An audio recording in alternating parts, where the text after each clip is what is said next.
Praise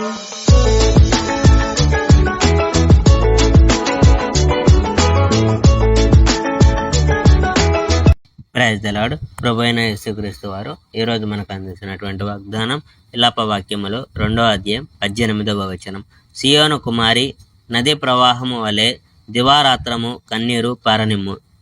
నా అంతరంగంలో గందరగోళం చెలరేగుతుంది. నా గుండె జారి కింద పడినట్టు భావన కలుగుతూ ఉంది. నా ప్రజల నాశనం చూసిన నాకు ఆ భావన కలుగుతూనే ఉంది. పిల్లలు, పసికందులు నగర రహదారి స్థలాల్లో మూర్ఛపోతున్నారు.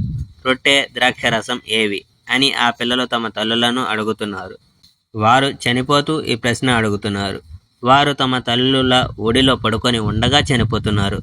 సియోను కన్యాకుమారి, నిన్ను దేనితో పోల్చాను? నిన్నెలా ఓదార్చగలను? నీ వినాశనం సముద్రమంత పెద్దది. ఎవరే గాని నిన్ను స్వస్థపరచగలరని నేను అనుకోవడం లేదు. నీ ప్రవక్తలు నీ కొరకు దర్శనాలు చూశారు, కానీ వారు దర్శనాలన్నీ విలువలేని అబద్ధాలు. పాపం చేయవద్దని వారు నిన్ను హెచ్చరించలేదు. పరిస్థితి మెరుగుపరచడానికి వారు ఎట్టి ప్రయత్నం చేయలేదు. వారు నీ కొరకు ఉపదేశాలు అందించారు, కానీ అవి కేవలం నిన్ను మోసగించడానికి ఉద్దేశించబడిన అబద్ధాల వర్తమానాలు. మార్గమున పోవు వారు నిన్ను చూసి విస్మయంతో చేతులు చరుస్తారు. యెరూషలేము కుమార్తెను చూచి వారు ఈలలు వేసి తలలు ఆడిస్తారు. అపురూప అందాల నగరమని, భూనివాసులకు ఆనందదాయిని అని ప్రజలు పిలిచే ఆ నగరం ఇదేనా అని వారు అడుగుతారు. నీ శత్రులంతా నిన్ను చూసి నోర్లు తెరుస్తారు.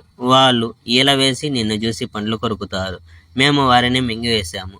నిజంగా మేము ఈ రోజు కొరకే ఎదురు చూసాము. చివరికి ఇది జరగడం మేము చూసాము అని వారు అంటారు. యెహోవా తాను అనుకున్న ప్రకారమే చేశాడు. ఆయన ఏది చేస్తానని అన్నాడో అది చేసి వేశాడు. పూర్వకాలం నుండి ఆయన ఎలా హెచ్చరిస్తూ వచ్చాడో ఆయన ఇప్పుడు అలాగే చేశాడు. దయాదాక్షిణ్యం లేకుండా ఆయన నాశనం చేశాడు. నీ మూలంగానే నీ శత్రువులు సంతోషపడేలా ఆయన చేశాడు. ఆయన నీ శత్రువుల శక్తియుక్తులను పెంచాడు. ఓ సియోను కుమార్తె ప్రకారమా, నీ గుండెలు పగిలిపోయేలా యెహోవాకు మొరపెట్టుకో. నీ కన్నీరు వాగులా పారని, నీ కన్నీళ్లు మున్నీరై పారని. నీ కన్నీళ్లు రాత్రింబవళ్ళు కారని, వాటిని ఆపకు. నీ కండ్లకు విశ్రాంతినివ్వకు. లెమ్ము, రాత్రులు రోధించు, రాత్రులు ప్రతి జామున దుఃఖించు. ఒక జలరాశిలా నీ గుండె కుమ్మరించు. యెహోవా ముందు నీ గుండె కుమ్మరించు. నీ చేతులెత్తి యెహోవాకు ప్రార్థన చేయము. నీ పిల్లలు బతికేలా చేయమని ఆయనను ప్రాధేయపడుము. ఆకలితో అలమటించి సమస్యలే నీ ప్రజలను బతికించమని ఆయనను అర్థించుము. ఆకలితో మాడి నగర వీధుల్లో వారు సమస్యలే పడిపోతున్నారు. యెహోవా, నా వైపు చూడుము. నీవు ఈ రకంగా శిక్షించినది ఎవరినో చూడు. నన్ను ఈ ప్రశ్న అడగనిమ్ము. తాము కన్నబిడ్డలనే స్త్రీలు తినవలెనా? తాము పెంచి పోషించే చిన్న బిడ్డలనే స్త్రీలు తినవలెనా? యాజకుడు, ప్రవక్త యెహోవా ఆలయంలో చంపబడలేదా?